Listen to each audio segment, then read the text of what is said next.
Good morning, explorers, and welcome to another episode of More to Explore, where Mike and I get to hang out with all of you and keep you in the loop with everything happening here at explore.org. We're looking at Aryana the hummingbird, who has two new eggs in her nest, which we'll talk about more later. And I see people saying hello in chat. Hello, Lisa, Barry, Michelle, everyone in chat. Good morning to you, or afternoon, or good evening, wherever you happen to be in the world. Today, we have some great highlights to share, along with a new giveaway that we're going to announce for you to participate in, and as well as some upcoming live events. So let's get rolling. Let me introduce myself. My name is Brian Bird, and I'll be pushing all the buttons behind the scenes here. And joining me today, of course, is my co host and Explore.org's resident naturalist, Mike Fitz. Mike, I was so excited to go out this weekend, but of course it rained, and in Southern California, that means it might as well have been a snow day. So I didn't get out as much as I want. But how are you doing? How was your weekend? I'm doing well, thanks. And I wonder if this is an opportunity for me to make fun of all the people in Southern California who won't go out in the rain. But I'll leave it at that. I don't want to alienate too much of the audience. But yeah, I'm glad to be here today. And welcome back to all of our longtime viewers, and welcome to all of our new viewers. Welcome to the community. Explore.org has more than 180 live cameras all over the world, so there's always something to watch. We're going to be looking for your comments and questions during the broadcast today, so drop those in the chats. We want to know what cams you've been watching, what you're looking forward to watching, and of course, I know a lot of people have been paying attention to Aryana the hummingbird here. We're taking a live look at her right now. She's on her nest, and we'll return to her with an update about her nest and eggs later in the show. But Brian, we got a lot of highlights to get to. Yeah, we got a bunch of highlights. One being one of probably the best highlight in the last couple of weeks, heading to Seal Island off the coast of Maine, for interaction with a seal and eagle. Yeah, this clip begins with a seemingly content gray seal pup, and this is a newborn that's maybe 2 to 3 weeks old at most, and hasn't lost his or her white baby fur. But I'll let the clip play, and let's see what happens from there.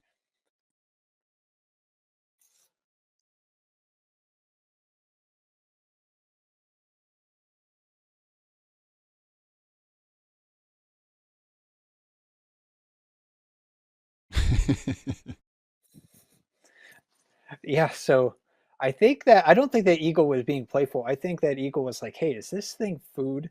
Uh, I don't know for sure, of course, but we know that eagles gather on Seal Island in Maine to scavenge, uh, dead maybe stillborn seals because gray seals give birth on the island. They're also going to eat seal placentas after mother gray seals give birth. The eagles are, of course, opportunistic. If they spot an animal carcass, they're going to investigate its potential for food. And I'm not sure if the baby seal had been so extremely still for a long enough period of time that the eagle thought maybe this thing is dead, or maybe the eagle was especially bold. Maybe it was curious. Maybe it was hungry. Maybe it was all of the above. But yeah, that was interesting to see. And the eagle uh, continued to test this little baby seal. It looked like it nibbled or pecked at its tail, the seal's hind flipper, I should say, in just a little bit here. And the seal was not quite happy about that either. But eventually, the eagle got the message and left. But yeah, thanks to the National Audubon Society and the U.S. Fish and Wildlife Service for working with us to bring us this cam off of the coast of Maine. And this is one of those great cams that's wonderful to watch to see animals relaxing. And so is our next featured cam. Yeah, definitely. One of my favorite cams to watch, especially lately in the evening, has been the new red panda cam, where we just get these like amazing close-ups of red pandas just lounging and hanging out. Yeah, these clips come to us from the Red Panda Forest Park in China. And red pandas, despite their name, they're not related to giant pandas, which are members of the bear family. Instead, red pandas are the only living member of a unique taxonomic family of mammals called the Ailuridae. I think I'm pronouncing that right. That's spelled Ailuridae, in case anyone was curious. But their closest living relatives are in a corner of the mammal um, order that includes skunks, raccoons, and weasels. So those families are the most closely related to red pandas. Red pandas are great climbers. They're arboreal. They spend most of their time in trees. They're also mostly vegetarian, and they eat a lot of bamboo shoots and leaves. So they do have that commonality with giant pandas. And Brian, last week you mentioned to me that you've been watching this cam a lot. So what have you been seeing on it? Honestly, most of the time I've been seeing is are exactly clips like this. Just the red pandas kind of lounging, hanging out. They do a lot of grooming, and just walking around on kind of the tree branches that they have here. And for me, it's a good like relaxing cam, especially nighttime for me, daytime in China, and so I've just been enjoying just adorable, cute close-ups like this one. And up next, we've been also getting views of a bird that I have yet to see on the Sauce's bald eagle cam. One thing that I enjoy seeing on the cams are the unexpected visits from species that don't that the cams don't exist specifically for. And I think this is a good example. This is an American kestrel spotted on the Sauce's bald eagle cam in Channel Islands National Park. Kestrels are the smallest falcons in North America. They are also the most numerous falcons on the continent. But it's easy for a lot of people to overlook them just because I think they're fairly small, and their small size makes them less noticeable to a lot of people. They're a little over 10 inches in length from head to tail, so they are smaller than the pigeons that you'll see in cities. Hmm. The color of their feathers is distinctive, but sometimes I find them silhouetted against the sky when they perch on a power line, for example. So if you're in an area with a lot of farmland, that's where I will look for them. I'll look for them like on power lines or on fences or something like that. So in those situations, if they're silhouetted against the sky, one clue that you can look for to identify them is a bobbing tail. They aren't the only birds that do this, but it is certainly something to look for. And this kestrel is a male as well. He has bluish wings and a single thick black band near the end of his tail feathers. The wing feathers on female American kestrels are rufous in color, and females also have several black bands across their tail feathers. Thanks to Channel Islands National Park and the Institute for Wildlife Studies for bringing us this cam. It's almost the nesting season for the resident eagles on that territory, Jack and Audacity, and I'm sure we'll be highlighting them in the near future. We definitely have one more bird to highlight. We want to get back to Aryana in just a few minutes, but before we do so, Brian, I'd like to issue a retraction of sorts, maybe a first for More to Explore. Yeah, so Because last week, sorry, go ahead. I was just saying, yeah, because last week we were looking at this clip of the bison sparring, but then also the one in the background kind of prancing. We were kind of talking about what could have caused it in that behavior. That's right. Yeah, and I thought I thought that bison was just being playful. I thought it was just in the mood for play. Our or maybe several of our sharp-eyed cam viewers noticed something in the upper right corner. So this it catches that bison's attention, and the bison sort of runs Right. and prances away from it. And if you look real closely in that upper right corner, you'll see a coyote there.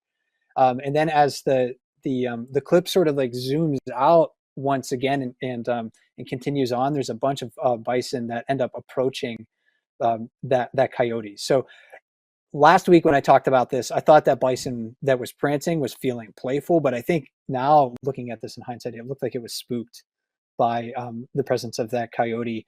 And maybe that was just a little bit of anti-predator behavior by the bison, just displaying that it's fit, it's vigorous, it's not something to approach.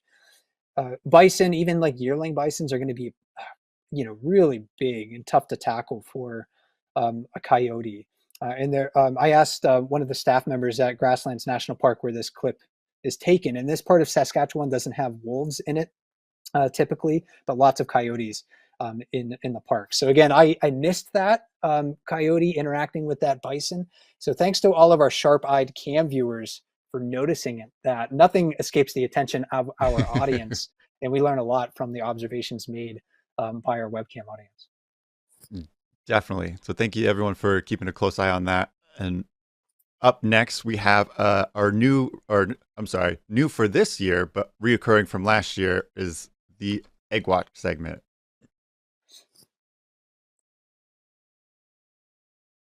And this is exciting because it's our first bird on Egg Watch of 2024. So again, We wanted to highlight Aryana today. She's been really busy with nest building over the last several weeks, and she's also laid at least 2 eggs that we know of in the nest.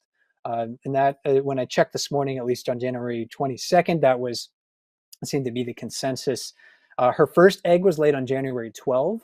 The second egg was laid on January 14. And this clip, we think is the clip where she laid her second egg. It's just really difficult to tell, but she's kind of perched up on the edge of the nest. She's not down in the nest cup itself, and then she starts to pay a lot of attention to what's going on in the nest down below her. So we think this is her laying her second egg. And female hummingbirds incubate and raise chicks alone, so we won't see any parental visits by males. We'll be seeing Aryana doing all of the work herself. Incubation in this species lasts, from what I've read, about 17 to 22 days, so about 3 weeks, and it often begins once the first egg is laid. But hatching has been reported as early as 15 days after incubation begins. So hatch watch for Aryana's eggs really begins, for that first egg begins at the end of this week. I think that's when people should start paying attention to see if there's any activity from Aryana that's going to suggest that that egg hatched.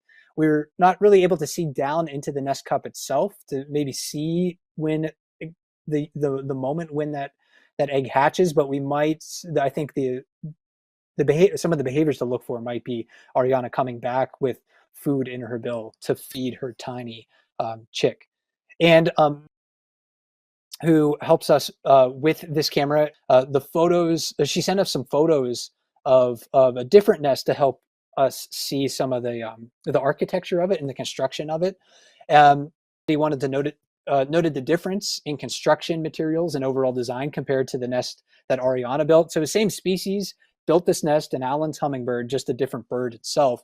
And in this case, the bowl is a bit more shallow and is lined with plant fibers, which really blend in well with the branches and the hardscape material below. So from above, from the sides, from below, these nests are extremely well camouflaged.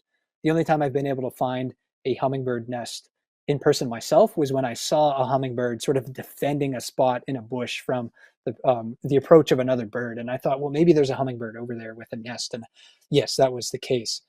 But hummingbird nests are beautiful structures. They're marvels of architecture, really, in my opinion. They're a special blend of form, function, and adaptation. We're really excited, I think, Brian, to know that Aryana has a couple of eggs in her nest, and we can look forward to a couple of chicks coming up at the end of the month. Oh, definitely. And it's so special to be able to have this close up of a shot. Again, I have a hummingbird feeder in my backyard, and I've again in a tree that I swear that there is a nest every single year, and I see the hummingbirds buzzing around, but I've yet to find one. So it is super cool to see this nest so close up and to see how tiny those eggs must be. Like from what I hear, they're about the size of a Tic Tac. So it's pretty special to see. And I think many of our audience might be lucky enough to enjoy the first vestiges of spring. Maybe if you're in southern parts of the United States or other parts of the world, and more where things are more temperate than where I live. And if you can't enjoy warm climates in person right now, then you can of course enjoy them through the webcams on explore.org. And that's what I'm doing because my home is thoroughly locked in winter conditions.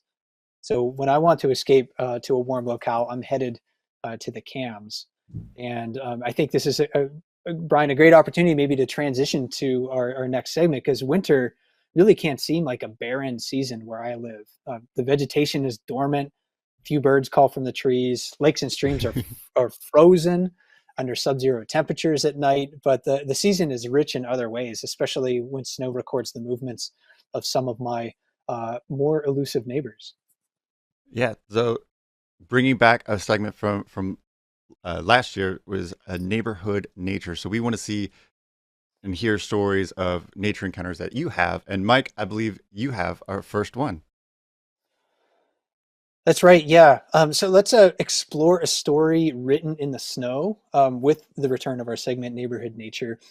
And I want to highlight the work and the movements of a fisher that I was tracking last week. Fishers are medium-sized members of the weasel family. Full-grown fishers are about the same size as a large house cat. And watch for one to pop out of this box and run away. This is the only footage of live fishers that I have. This is not something that I took in my neighborhood now. I recorded this clip at a release site where biologists were working to restore fishers to the North Cascades region of Washington state. But I wanted to include this so you have a little bit of an idea of what they look like. They have long bodies, brown fur, and a large bushy tail.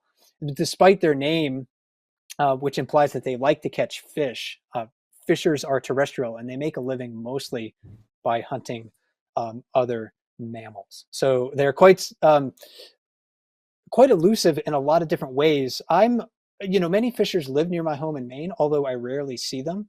During the last few years, I've averaged seeing one live fisher per year and only fleeting glimpses at that. So when I came across a fisher's trail crossing my own path recently when I was walking through the woods, I decided to follow along. The tracks were fresh, certainly made overnight or earlier that morning. And to avoid disturbing the animal if she had bedded nearby, I backtracked the fisher by following the prints in the opposite direction of her travel. The base layer of snow was crusty, which permitted the fisher to lope with ease, while a fresher fluff of new fallen snow recorded her prints with clarity. The tracks soon revealed aspects of her experience that I might never have discovered otherwise. First, fishers love to explore and they'll jump out of trees. Not all the time, of course, but this fisher climbed 3 trees that I found over the course of tracking her over a mile in length. And she pounced from a branch or a trunk into the snow each time. The tell of this behavior was the body prints that she left in the snow. The snow was firm enough to support her weight, and she never broke the crust while she was loping from place to place. Each time she leapt from a tree, though, the fisher left a clear body print before continuing on. And if you look sort of at the lower center part of this photo, you can see where all 4 feet just kind of landed hard right down in the snow. And one of the trees that I found that she jumped out of was a small feral apple. She ended up climbing a small sapling to get up to a branch on the apple tree, and then walked down the tree branches itself, and then jumped out of the tree, kind of right from that little crook into the snow. It's a little bit hard to see in this footage here just because of the light.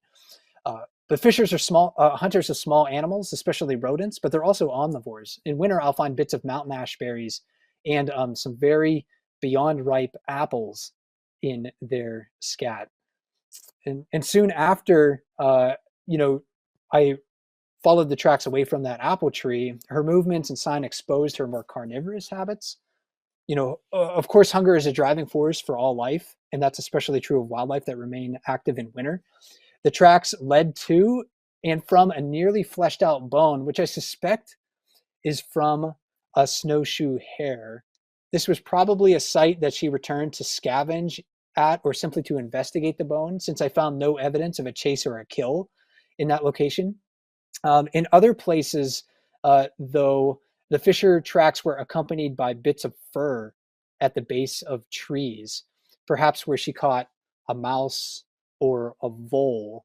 Those species are small enough to be consumed whole by fishers, which explains why there is little trace of the rodents.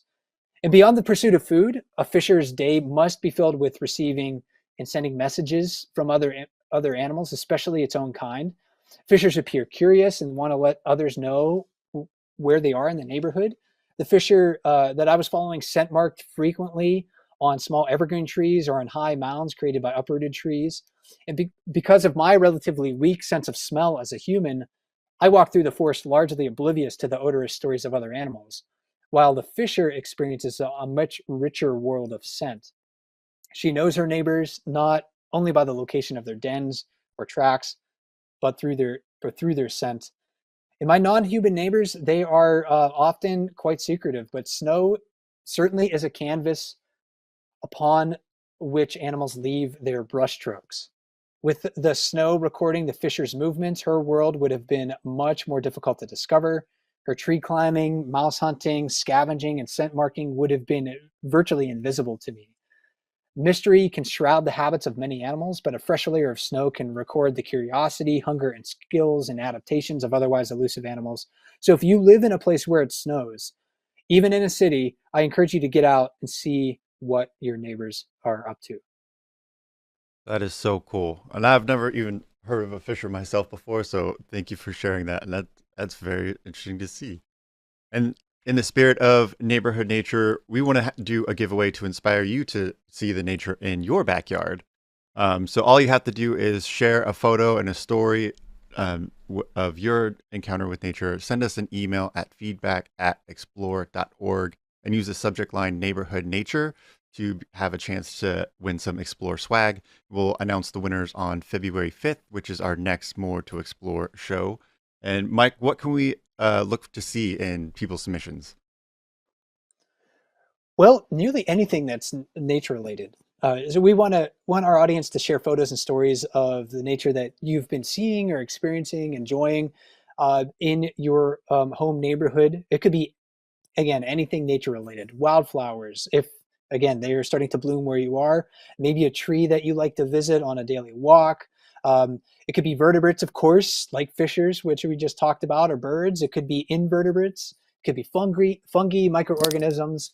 Um, Maybe a river or a pond or another water body that you like to visit. Maybe even something like a spider that you let live in a corner of your house or apartment. So if you have one of those spiders that you just like to let hang out, show us a photo of it. And to help get us started and what you can share, here's what a few of our volunteer cam ops and chat moderators have been seeing out of their doors. So Misty in the Ozarks shared this. Misty said, I got this gorgeous photo of a buck heading down to one of our ponds a couple of weeks ago when we got our first light snow around New Year's. And there's also a red-bellied woodpecker that's been visiting. So gorgeous photos, both of those. Um, Came up Gizmo in Lancaster County, Pennsylvania, has also been enjoying deer in the snow. And anytime I see photos of deer in the snow, like I can almost hear the silence in those photographs. Those are some of the most quiet moments I think you can enjoy. Kamop Buell, hope I'm pronouncing that right, found and rescued a tortoise near her home in Southern California. This is an endangered species. This is from Africa, actually. This is a sulcata tortoise. Oh, wow. It's native. I had to look this up. I actually didn't know about this species. It's native to the southern portion of the Sahara Desert region in Africa. So it's not Hmm. like a desert tortoise that you'll find living in the deserts of California normally. One of the major threats to this species is the pet trade, which removes young tortoises from the wild and reduces their viability of wild populations. So this tortoise's presence in California indicates that he was an escaped pet, and he now has a good home with one of our camera operators. So, yeah, that's I guess an awesome find, and I'm glad that he could find a good home. But yeah, with the pet trade, always be sure that you know where your animals are coming from, so we don't endanger wild populations further. But this was a rescue, so yeah. I think Brian, you're a tortoise owner, aren't you? I do have a Herman tortoise. Yeah, and I hear they're also like a long-term commitment. Is that right? Definitely. I believe the lifespan is about 60 years. Okay. Well, he's going to be with you for, I guess, hopefully for a long, long time then. But yeah, that was cool to see. And also came out Moxie in Vancouver, Washington, reported a cold snap last week with 2 inches of ice covering the ground, and that's where the varied thrushes usually feed. But they were up in the suet feeders as well, and there was nuthatches, hummingbirds at a heated feeder, and also a song sparrow coming to the feeder as well.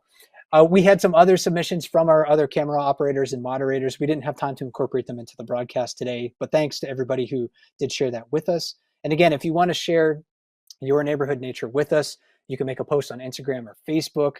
Use the hashtag ExploreCams. If you are not into Instagram or Facebook, then you can always share your moment by emailing us at feedback@explore.org with the subject line neighborhood nature. Definitely. And just to reiterate, I want to encourage everyone to email us. We did have the intention of having the hashtag portion of the Oh, contest set right. up, but I don't think that is ready just quite yet. So be sure to email us at feedback@explore.org to make sure that your submission is included. And moving on, we want to highlight another cam. We call that the Evergreen Cam segment because um, excuse me. So many of our cams are seasonal. And maybe it's either a couple months out of the year or maybe even as short as a couple of weeks. But many of the cams on Explore are 24/7, 365 days a year.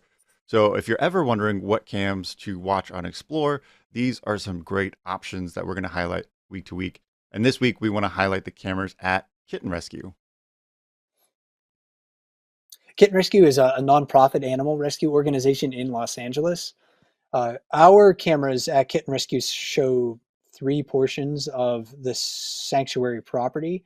One is the kitten nursery, where the staff take care of younger kittens as well as cats with special needs. Another cam is the romper room, where they house one litter of or a family of cats at a time. And finally, the adoption center is a cam. It's a larger space that usually houses 15 to 20 kittens and is also open to the public. And Kitten Rescue has volunteers that have placed over 1,000 cats and kittens into homes every year. And in total, I've read that they have rescued and placed over 31,000 cats into loving homes. And if you want to learn more, you can go to kittenrescue.org and, of course, watch anytime at explore.org/kittens. And Brian, I don't know about you, but if you're looking for an opportunity to relax, the kitten cam, especially if you get a live scene like this is one of the best things you can do. Definitely. And like Mike mentioned, this is a live a live view of this cam right now. And especially for somebody like me who is allergic to cats, who can't really be around them for too long, like I really do enjoy watching them play and take little naps like this. And also coming up just for some camera updates, we do have a lot of new cameras and cameras that are coming back online from an extended outages. So the Utopia Village will have a new multicam stream, which is exciting. The Impala Safari camera, it has been upgraded, so it's now a 24/7 camera, so we'll be able to see all the views at night. The Sauces and Mount Diablo cams are back online after an outage, as well as the Aquarium of the Pacific's Blue Cavern and the Penguin underwater cams. So if you are familiar with the Penguin Beach cam, now you can now see the underwater cam again. And then more exciting news, the new chat beta. So explore.org is rolling out its new commenting system. So the chat is now available on the Explore live events page as well as Aryana Hummingbird page. And for events coming up this week, we have two more events coming up this week. Starting tomorrow, we have the Africam show at 6 a.m., which is a virtual live safari. And then, of course, on Thursday, we have Africam's Wild Moment show, Thursday at 6 a.m. Pacific, where they'll see all the greatest highlights of the Africam cameras. And it looks, oops, excuse me here. There we go. And then if you aren't already following us on social media, here's all of our accounts where you can follow us on your favorite social media platform, including this clip that we didn't get to today that I did want to share of this adorable baby elephant mimicking its mom's trunk movements. So if you want to see clips like this and more, be sure to like and subscribe to all of our social media channels. And Mike, we are looking for some volunteer camera operators and moderators. So how can people get involved with Explore more than just liking us on social media? Yeah, if you want to and be involved with explore.org, there's many ways that you can do that. Of course, we love it when people talk about what they're seeing on the cameras in our communities and sharing on social media. But a lot of the magic at explore.org is done by our volunteer camera operators and moderators. So if you're interested in becoming a volunteer, you can go to explore.org/volunteer, fill out the form there, and we will get back to you with more information. And of course, thanks to, as always, to our camera operators and moderators for all of their hard work. And Mike, as far as cams this week, what cams are you looking forward to watching this week? I've been as I said, the past I think couple of shows I've been gravitating towards the gray seals a lot, manatees as well. I'm frequently go to the Africa cams in the morning. I was looking at the gorillas this morning when I first got online to sit down for work today, and then also, Brian, we were talking about evergreen cams earlier. So I think this week too, I'm going to try to pick one of those out and just kind of like put that on my screen and let that go for a while. Maybe like the redwood forest camera on Smith River. That's always one of my favorite cams, and true grand evergreen trees on that camera as well. But what about you? uh, this week, I'm definitely going to keep an eye on both of our Northern Lights cameras. I pulled this clip this morning. This was from 2 nights ago from our Northern Lights camera at the University of Alaska Fairbanks. You just see the bands, and this isn't a time lapse. Like this is real time how fast the Aurora Borealis is moving, and it's been fascinating to watch. And every morning, I seem like to rewind from the night before to see what kind of show we got. But that Amazing. seemed like all the time that we do have for today. So I do want to thank everyone for joining us. It would not be possible without you, and it would not be possible without our amazing volunteer camera operators and moderators. So thank you, thank you, thank you. And I also want to give a special thanks to my co-host Mike Fitz. And join us again on February 5th for our next episode of More to Explore. And until then, happy exploring.